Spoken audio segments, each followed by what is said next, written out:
চব পৰ্যবেক্ষণ বুলি নহয়, আচলমতে এইটো ইট ইজ মাই ডিউটি। আৰু তেওঁলোকৰ স্থানীয় ৰাইজৰ যি কষ্ট আৰু দুৰ্যোগ ভুগিছে তাৰ সম্পূৰ্ণৰূপে আমি সমভাগী। গতিকে যোৱাবাৰ মই এবাৰ খবৰ লোৱা মতে যোৱাবাৰতকৈ এইবাৰ ৰেইনফল যথেষ্ট পৰিমাণে বাঢ়িছে, কিন্তু সেইটোৱে আমাৰ অজুহাত হ'ব নোৱাৰে, মই নিজেও ভাবোঁ। গতিকে পৰৱৰ্তী পৰ্যায়ত আজিৰ দিনত আমাৰ চেষ্টা হৈছে যে কিমান সোনকালে পাৰোঁ আমি পানীটো যাতে উলিয়াই দিব পাৰোঁ। প্ৰথম আমাৰ ৰিমেডি সেইটো হ'ব। আৰু তাৰপিছত ইতিমধ্যে মাননীয় মুখ্যমন্ত্ৰী মহোদয়ে এইবাৰ বিধানসভাত কৈছে যে পৰৱৰ্তী পৰ্যায়ত LAPৰ দৰে আঁচনি লৈ এটা খুব ৰাইজৰ লগত আলোচনা কৰি পেলাই এটা, কাৰণ আমিও চাওক মোৰ বিধায়ক হিচাপে নিৰ্বাচিত হোৱা 3 মাহ হৈছে।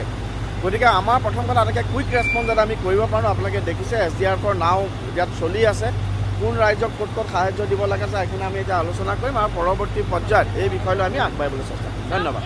ঠিক আছে, ধন্যবাদ।